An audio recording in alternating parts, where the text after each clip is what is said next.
আশাপূর্ণা দেবীর লেখা একটি গল্প আজ আমি পড়ে শোনাব। গল্পটির নাম নবনীর। এরা দুটোতে ক্রমশই বেজায় বাড়াবাড়ি শুরু করলো। এত শাসন অনুশাসন ছাপিয়ে কি করে এত বার বাড়ছে ওদের। বলছি এদের বাড়ির শুভ্রা আর ওদের বাড়ির শুভঙ্করের কথা। দুজনের নামের মধ্যে বেশ একটা ধ্বনিগত মিল আছে সত্যি। বলতে গেলে এই ছুতোটুকু সম্বল করেই ওদের প্রথম আলাপ। কিন্তু সে কথা যাক, ওই নামে নামে একটা বর্ণাত্মক মিল ছাড়া দুজনের মধ্যে আর কিসে মিল আছে? কুলে শিলে বর্ণে জাতে গোত্রে পর্যায়ে কিসে? কিছুতেই না। কি আপনারা বুঝি ভাবছেন এইসব আবার এ যুগে কেউ মানে নাকি? মানে মশাই, মানে। ক্ষেত্রবিশেষ সবাই সবই মানে। ভূত থেকে ভগবান, হাঁচি থেকে পাঁচু ঠাকুর সমস্ত মানে। তবে হ্যাঁ, হয়তো আপনার বেলায় আমি মানি না, আমার বেলায় আপনি মানেন না, কিন্তু ওদের ক্ষেত্রে তো আর তা নয়। ওদের যে নিজেদের মটকায় আগুন। আমি ওদের কথা বলছি, শুভ্রা আর শুভঙ্করের অভিভাবকদের। এরা এদের গতিক দেখে মাথায় হাত দিয়ে পড়েছেন, বিশেষ করে আজকের খবরে। আজ নাকি ওরা দুটোতে যে যার মার কাছে বাজে ভাঁওতা দিয়ে বেরিয়ে গিয়ে ম্যাটিনি শোতে সিনেমা দেখে এসেছে। খবর দিয়েছে সামনের বাড়ির একটা ছেলে, যে ছেলে এ বাড়ি ও বাড়ি দুবাড়িরই গিন্নির পাড়াতুতো বোনপো। সজ্জন সচ্চরিত্র ছেলে, এতটুকু বেচাল বেহায়ামি নেই। পাড়াপড়শির তরুণী মেয়েদের ছোট বোনের মতো ছাড়া আর কিছু ভাবতেই পারে না। একটু বয়স্থা মহিলাদের দেখলেই মাসিমা বলতে অজ্ঞান। দু বাড়িতেই চা খেতে খেতে সে বলল, বিশ্বাস আমিও আগে করিনি মাসিমা, ভাবলাম চোখের ভ্রম, কিন্তু ভালো করে দেখে অবিশ্বাসের আর কিছু থাকলো না। তা অবিশ্বাসের আর পথই বা কই? ছুটির এই দুপুরটায় ঠিক সন্দেহজনক সময়টুকুই তো দুজনে যে যার বাড়িতে অনুপস্থিত। শুভ্রার মার কাছে বলে গিয়েছে তার বন্ধুর ভীষণ অসুখ, বাঁচে কি না বাঁচে একবার দেখতে না গেলে, যদি বাঁচে তো জীবনে আর মুখ দেখানো যাবে না তার কাছে। এতে আর শুভ্রার মা আপত্তি কী করবেন? এক কথাতেই তিনি মত দিয়েছিলেন। আর শুভঙ্কর, সে ব্যাটা ছেলে, ছুটির দুপুরে কয়েক ঘন্টার জন্য বেরোতে হলে মার কাছে অনুমতি নিতে হয় না তার। তবু সে বলে গিয়েছিল তেলকল ঘাট ময়দানে নাকি তাদের ক্লাবের কি খেলা আছে, তাই দেখতে যাচ্ছে। ফিরতে সন্ধে তো নিশ্চয়ই হবে। সরল প্রাণা মহিলা, সরল প্রাণেই বলেছেন। আচ্ছা, কি করে জানবেন কার মধ্যে কি কালকুট লুকোনো আছে? পেটের ছেলে মেয়ে, তাদের পেটের কথা বোঝবার ক্ষমতা এখন আর নেই কারো। সামনের বাড়ির সংবাদদাতা ছেলেটিও সেই কথাই বলে। বিশ্বাস করবেন না মাসিমা, এই যুগে কাউকে বিশ্বাস করবেন না, তাহলেই ঠকবেন। এই দেখলেন আপনার নিজের ছেলেই আপনাকে ঠকালো। শুভঙ্করের মা শুভঙ্করী মূর্তিতে ছুটে গেলেন কর্তার কাছে। এ বাড়িতেও প্রায় একই নাটক, একই দৃশ্য। শুভ্রার মাও ছুটে গেলেন কর্তার কাছে। বন্যা আসছে, বাঁধ ভাঙবেই, এ ভেবে কে চুপচাপ বসে থাকে? এই বাড়ি আর ও বাড়ির মাঝখানে শুধু এক টুকরো চালাঘরে একটা শীতলাতলা, আর কিছু নেই। তা ওটুকুর জন্যে ওদের দুজনের কোনো অসুবিধে নেই। শীতলার সেবায়িত্ব প্রায় সারাদিন মাকে নিয়ে ভিক্ষেই বেরোন, আর এরা এদের দুবাড়ির ছাদ, দালান, বারান্দা আর যতগুলো রুচু রুচু জানালা খুলঘুলি সমস্ত কিছু যত পারে কাজে লাগায়। শুভ্রার মা তো সহস্রলোচনা নন যে সারা বাড়ির সর্বত্র চোখ পেতে বসে থাকবেন, আর শুভঙ্করের মাও কিছু আর এমন দুঃসাহসী নন যে জোয়ান ছেলেকে স্পষ্টাস্পষ্টি কিছু বলবেন। তবু ওরই মধ্যে যতটা সাধ্য, যতটা সম্ভব বাঁধ দেবার চেষ্টা তারা করেছেন। কিন্তু সেই চেষ্টার ফলাফল তো আগেই ঘোষণা করা হয়েছে, এবং এও বলা হয়েছে নিজেদের নিষ্ফলা চেষ্টার বিড়ম্বনাময় পরিণতি দেখে উভয় পক্ষের অভিভাবকবর্গ মাথায় হাত দিয়ে পড়েছেন। ওবিসি, আপনি আমি, মানে আর কি, যাদের হাতে ঘা পড়েনি তারা শুনলে হয়তো বলবে হয়েছেটা কি, মাত্র এই, এর জন্যে এত বিচলিত, এত বৈকল্য? এ তো জগতের আদি অন্ত কালাবধি হয়ে আসছে। এর আবার প্রতিকার আছে নাকি? এ তো মনুষ্য ধর্ম মাত্র। কিন্তু তা বললে তো আর হয় না। আদ্যন্তকালই তো বর্ষাকালে বর্ষা, শীতকালে শীত আর গ্রীষ্মকালে গ্রীষ্মের প্রাদুর্ভাব চলে আসছে। তাই বলে কি মানুষ তা নিয়ে রাগারাগি করতে ছাড়ে? কাজেই চিরকালই তরুণ বয়সের ছেলেমেয়েরাও যেমন সুযোগ পেলেই পরস্পরের প্রেমে পড়ে, তাই নিয়ে তাদের গার্জেনরাও চিরকাল রাগারাগি করে। শুধু কি রাগারাগি, তাদের শাস্তির ব্যবস্থা করতেই কিছু বাকি রাখা হয় নাকি? মায়া মমতার ধার ধারে কেউ? সভ্য সমাজে তাদের নানা আইনের বাণে বিদ্ধ করে জেরবার করা হয়। অসভ্যরা সোজাসুজি বিষ বাণ দিয়েই ফোন করে ছাড়ে সেই সব হতভাগ্য প্রেমিক প্রেমিকাদের। জাতকুল না মেনে প্রেমে পড়লে কোথাও কোনো সমাজেই ক্ষমা নেই। অতএব এরাই বা কেন ক্ষমা করবেন? শুভঙ্করের মা কর্তার কাছে গিয়ে বললেন, হলো তো? সাত পূর্ণ হলো? কতদিন থেকে বলছি এ পাড়া ছাড়ো, এ পাড়া ছাড়ো, তা কথা কানেই নেওয়া হচ্ছে না। এইবার হলো? শুভঙ্কর জনক স্ত্রীর কথার টোনেই বুঝে নেন ব্যাপারটা কোন বিভাগীয়। নিশ্চয়ই শুভঙ্কর ভয়ঙ্কর একটা কিছু নিন্দনীয় কাজ করে বসেছে, এবং সেটা ওদের বাড়ির শুভ্রা ঘটিত। কাজেই কি হলো সেটা আর প্রশ্ন না করে ঘাড় চুলকে বলেন, তুমি তো বলেই খালাস, পাড়া ছাড়া কি মুখের কথা? বাড়ি কোথায়? না, ত্রিভুবনে যেন আর বাড়ি নেই। দমদম থেকে যাদবপুর, বেলেঘাটা থেকে বরিশা, বেহালা, সর্বত্র নতুন নতুন পাড়া গজাচ্ছে। দোহাত্তা বাড়ি তৈরি হচ্ছে, আর আমাদের একটা বাড়ি জুটবে না? জুটবেই তার নিশ্চয়তা নেই, আবার জুটতেও পারে, কিন্তু খুঁজবে কে? তোমার ছেলে? আমার তো সময়। হ্যাঁ হ্যাঁ জানি, তোমার আর কবে কিসে সময় হয়? শুভঙ্কর জননী চাপা গলায় শাসান কর্তাকে। ছেলে খুঁজবে বই কি, বরং জোগাড় হলে বাড়িওয়ালাকে ভাঙচি দিয়ে আসবে। যতক্ষণ না একেবারে পাকা ব্যবস্থা হচ্ছে ওর কানেই তোলা হবে না।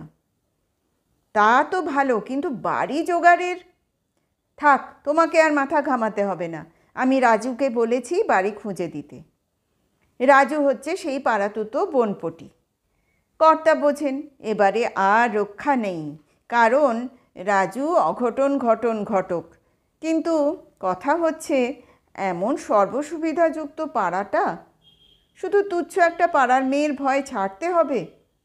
ম্রিয়মানভাবে বলেন, আজকের ব্যাপারটা কি?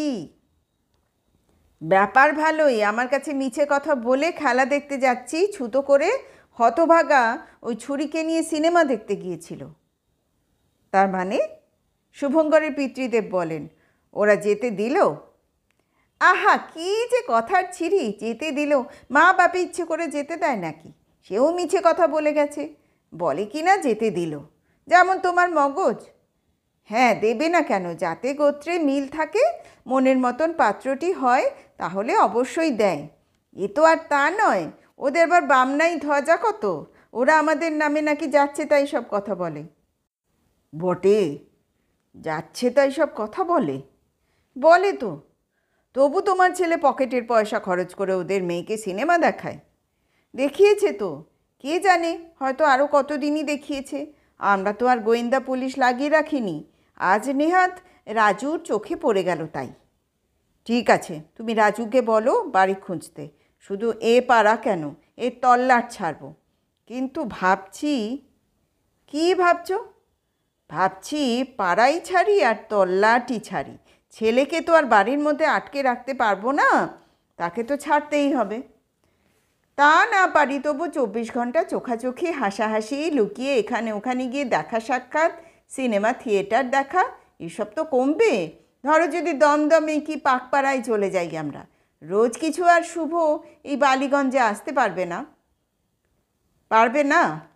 কী করে পারবে? যেতে আসতেই কতক্ষণ। ঠিক আছে, ওই কথাই ঠিক, কালই বলছি আমি রাজুকে। তুমি আবার বলবে কি? শুভঙ্কর জননী ধমকে ওঠেন। যা বলবার আমিই বলেছি। তুমি তো চিরকালই এক বলতে আরেক কথা বলে বসো। তোমাকে আবার আমার বিশ্বাস? ওদিকে শুভ্রা, যাকে শুভঙ্কর ইদানিং শুভঙ্করই বলে সম্বোধন করতে শুরু করেছে, সে যেন তেন প্রকারে শুভঙ্করের সঙ্গে দেখা করে বলে, হলো তো? শুনেছ তো ব্যাপার? কি? কি আর, তোমার অবিমৃষ্যকারিতার ফল। বললাম পাশাপাশি নম্বরের টিকিট কিনে কাজ নেই, কে কোথা থেকে দেখে ফেলবে। শোনা হলো না সে কথা, এখন হলো তো। আরে বাবা, হলোটা কি? হলো আর কি, মামার বাড়ি চলে যাচ্ছি। মামার বাড়ি? হ্যাঁ, মা রাগ করে বাবাকে বলে দিয়েছেন যতদিন না কোনো বিহিত হচ্ছে মেয়ে নিয়ে বাপের বাড়ি গিয়ে থাকবেন। বিহিতটা কিসের? আকাশ থেকে পড়ছো যে, বিহিত তোমাতে আমাতে মেলামেশার। ও। মিনিট খানেক চুপ করে থেকে শুভঙ্করী ফের বলে, আচ্ছা শুভঙ্করী, তোমার অনেক বুদ্ধি, বলো দেখিন এদের মন কখনই নরম হবার একটুও আশা আছে কি? 1 ইঞ্চিও না। তাহলে? তাহলে আবার কি? সে কথা তো হয়ে আছে, আমার নাবালকত্ব না ঘোচা পর্যন্ত অপেক্ষা করতেই হবে। ধৈর্যের বাঁধ যে ভেঙে যাচ্ছে, আর কতকাল নাবালিকা থাকবে? আরও 1 বছর 7 মাস 13 দিন। হ্যাঁ, বলো কি? এই যে কতদিন আগে বলেছিলে 1 বছর কতদিন যেন? বেশি দিন আগে নয়, বছরে 2বার বার্থডে হলে সুবিধে হতো বটে, কিন্তু আসে না, এই যা দুঃখ। মামার বাড়ি যাওয়া টাওয়া হবে না, জজের রায় দেওয়ার ভঙ্গিতে বলে শুভঙ্কর। শুভ্রা একই সুরে বলে, হবে না বললে হবে না, হার হাইনেসের হুকুম। তোমরা চলে গেলে তোমাদের সংসার চলবে কি করে? আমরা চলে গেলে আর সংসার কিসের? বাহ, তোমার বাবা? বাবা বাবা অফিসের ক্যান্টিনে ভাত খাবে, মোড়ের দোকানে চা, রাত্রে পাইজির দোকানে মাংস পরোটা। জগবন্ধুকেও আমরা নিয়ে যাব কি না? কেন? ওকে নিয়ে যাবে কেন? বাহ, জগবন্ধু নইলে 24 ঘন্টা মার ফরমাস খাটবে কে? চমৎকার। যাই বলো, মেয়েরা কিন্তু বড় স্বার্থপর হয়। না হবে কেন? আমাদের স্বার্থই যে তোমাদের পরমার্থ, তোমাদের সেই পরমার্থিক সুখ দান করতেই আমাদের এই স্বার্থপর সাজা। এখনও তো নাবালিকত্ব ঘোচেনি, এদিকে কথা শেখা হয়েছে তো দিব্যি। কথার জোরেই তো চড়ে খাবো পৃথিবীতে। হয়েছে হয়েছে, আর তত্ত্ব কথায় কাজ নেই। মামার বাড়ি কোথায়? সোদপুর। সর্বনাশ! কি হবে? কি আর হবে? প্রেমের বনেদ পরীক্ষা হবে। রাখো তোমার পাকামি, চিঠি লেখা চলবে না। মামা সাংঘাতিক নীতিবাগীশ। কোনো ছেলে কোনো মেয়ের দিকে তাকিয়েছে দেখলে তার ফাঁসির হুকুম, কোনো মেয়ে কোনো ছেলের কথা ভাবছে টের পেলে তার যাবজ্জীবন কারাদণ্ড। ব্যাস, আর বলতে হবে না, বুঝতে পেরেছি। বুঝছি, তোমার মা তার ভাইয়ের বাড়ি গিয়ে তার সাহায্যে তোমার একটা বিয়ে দিয়ে ফেলবেন। অসম্ভব নয়, মা ভয়ঙ্কর একটা কিছু মতলব পোষণ করেই যাচ্ছে বলে মনে হচ্ছে। বাবাকে আদৌ আমল দিচ্ছে না, বলছে তোমার বুদ্ধিতে কিছু হবে না, দাদাই পারবে এর বিহিত করতে। আমাদের বাড়িতেও কিছু ষড়যন্ত্র চলছে মনে হচ্ছে। চলুক, কতদিন আর চালাবে? 1.5 বছর সময় কি আর ফুরোবে না? শুভঙ্কর কাতরভাবে বলে, 1.5 বছর কই, অনেক বেশি তো। তুমি তো বললে 1 বছর 7 মাস 13 দিন। হেসে ফেলল শুভ্রা। কাজে কাজেই শুভঙ্কর হাসলো, কাঁদলো, গুরুজনদের সাপসাপান্ত করলো, শেষ পর্যন্ত বাড়ি ফিরল। বাড়ি ফিরতেই শুভ্রার মা রক্তচক্ষে শুধলেন। কোথায় ছিলে এতক্ষণ? শুভ্রা অম্লান বদনে বলল, রেখাদের বাড়ি থেকে আসতে আসতে হঠাৎ কী রকম মাথাটা ঘুরতে লাগলো, পার্কের বেঞ্চে এতক্ষণ বসে তবে এলাম। মা মুখে বললেন, আবার মাথা ঘোরা কেন? মনে মনে বললেন, মাথা যাতে সত্যিই ঘোরে তার ব্যবস্থা করছি। শুভ্রা ভাবল, যাক বাবা, মা বুঝতে পারেনি তাহলে। পরদিনই ছেলে মেয়ে বাক্স বিছানা মায়ে চাকর সমভিব্যাহারে সোদপুর চলে গেলেন ভদ্রমহিলা। শুভ্রা সকাল থেকে সহস্রবার চেষ্টা করলো যাতে শুভঙ্করের সঙ্গে অন্তত একবার নীরব দেখাও ঘটে, কিন্তু হলো না। হবে কোথা থেকে? রাজু মারফত ও বাড়ির খবর পেয়ে শুভঙ্করের মা যে ছেলেকে সকালবেলাই উত্তরপাড়ায় পাঠিয়েছেন তার গুরুদেবের কাছে কলা মিষ্টি পাঠানোর ছুতোয়। ছুটির দিন মাঝে মাঝে এরকম যেতে হয় শুভঙ্করকে। তা আপত্তি সে বড় করে না, কারণ গুরুদেব হাত দেখতে জানেন। শুভঙ্কর যখন হাত পেতে বসে ভূত ভবিষ্যৎ গণনা করছিল, শুভ্রা তখন রেলে চড়ে সোদপুর চলেছে। দিনের পর দিন কেটে যায়। শুভ্রাদের বাড়ির জানলা দরজা বন্ধই পড়ে থাকে। শুভ্রার বাবা যথা নির্দিষ্ট নিয়মে দুপুরে ক্যান্টিনে ভাত, দুবেলা মোড়ের দোকানে চা আর রাত্রে পাঞ্জাবির দোকানের মাংস পরোটা খেয়ে কাটান। নিচের তলাতেই থাকেন। হানাবাড়ির মতো দোতলাটায় বোধ করে উঠতেই ইচ্ছে করে না তার। ওদিকে শুভঙ্করের মা রাজুকে উৎপাত করতে থাকেন। উঠে পড়ে লেগে এই বেলা যা হয় একটা কিছু করে ফেল রাজু, ওদের গিন্নি বাপের বাড়ি থেকে ফেরার আগেই কিছু কর। এই 2 মাসের অদেখায় তবু শুভটা একটু হয়েছে, আবার এসে পড়লেই সব মাটি। উঠে পড়েই লেগেছিল রাজু। এইবার পড়িমড়ি শুরু করলো। আর শেষ পর্যন্ত একদিন সহাস্য বদনে এসে তার চেষ্টার ফলাফল ঘোষণা করলো। বাড়ি পাওয়া গেছে, চমৎকার বাড়ি, দোতলার ফ্ল্যাট, দক্ষিণ খোলা, 3খানা ঘর, তাছাড়া রান্নাঘর। উদ্বেলিত শুভঙ্কর জননী প্রায় চেঁচিয়ে ওঠেন, কোথায় রাজু, কোথায়? দমদমে মাসিমা। দমদমে? একগাল হাসেন শুভঙ্করের মা। বেশ হয়েছে, আমি তো তাই চাইছিলাম। কিন্তু? আবার কিন্তু কিসের? বাড়ি দেখলে মোহিত হয়ে যাবেন আপনি। আহা, সে বুঝেছি বাবা, তোমার যখন পছন্দ হয়েছে, কিন্তু বলছো তো দোতলার ফ্ল্যাট, একতলায় আবার কে থাকবে সেই ভাবনা। কি মুশকিল, আপনি তো দেখছি মহা নার্ভাস। সে খবর কি না নিয়েছি? একতলায় বাড়িওয়ালার নিজের বোন থাকবেন। বোন? আঁতকে ওঠেন মহিলা। বয়স কত তার? সেরেছে।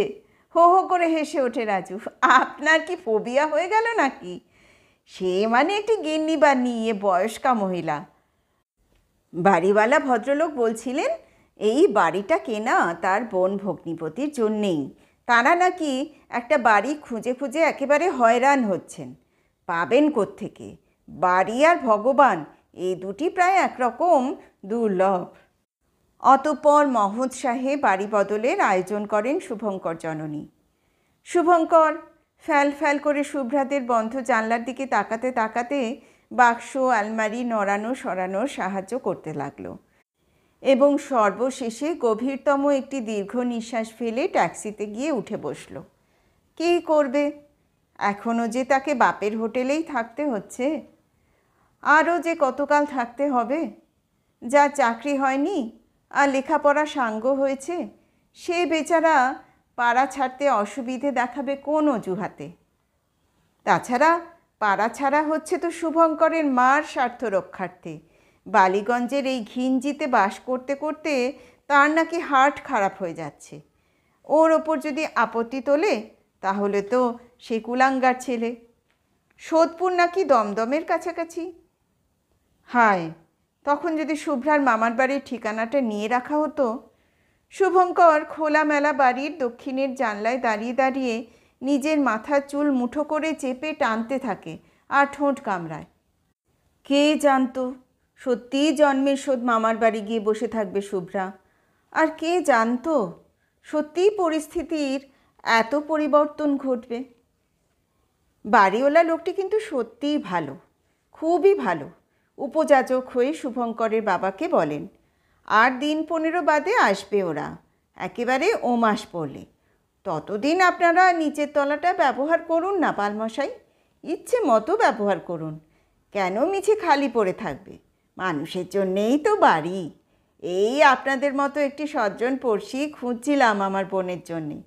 যেখানে থাকে তারা সেই মশাই অতি বদ পাড়া, অথচ বাড়ি বদলানো কি দুষ্কর জানেন তো, তাই কিনেই ফেললাম বাড়িটা। মানে এই সময় প্রভিডেন্ট ফান্ডের টাকাটা উঠলো, ভাবলাম এতেই ইনভেস্ট করে ফেলি। তা বোন ভগ্নিপতি বলে কি আর ছেড়ে দেব মশাই, বরং ডবল ভাড়া আদায় করব। আপন রসিকতায় পুলকিত ভদ্রলোক বেটে ঘাড় দুলিয়ে দুলিয়ে হাসতে থাকেন। তারপরের সমাচার সংক্ষিপ্ত। 15 দিন সময় দেখতে দেখতে কেটে গেল। বোনের ছেলে মেয়ে আর তাদের মোট মাটি, খাট, আলমারি, আলনা, দোলনা গুছিয়ে নিয়ে বাড়িওয়ালা ভদ্রলোক এসে হাজির হলেন। ভগ্নিপতি একটু পরে আসছেন। শুভঙ্কর আর তার মা বাবা 3 জনেই এসে দাঁড়িয়েছেন। বেটে ঘাড় দুলিয়ে দুলিয়ে হেসে হাঁক ডাক শুরু করলেন ভদ্রলোক। এই যে পালমশাই, নিয়ে এলাম আপনার পড়শি। আপনার গিন্নির মশাই মস্ত একটা সুবিধে হয়ে গেল। ব্রত নিয়মে বামুনের মেয়ের দরকার হলে আর দূরে ছুটতে হবে না, একতলায় নামলেই পেয়ে যাবেন। এই যে আমার বোন, আর এই তিনটি ভাগ্নে ভাগ্নি। নে শুভ্রা, আলাপ সালাপ কর, সজ্জন ব্যক্তি এরা। না না, রাজু এর মধ্যে নেই।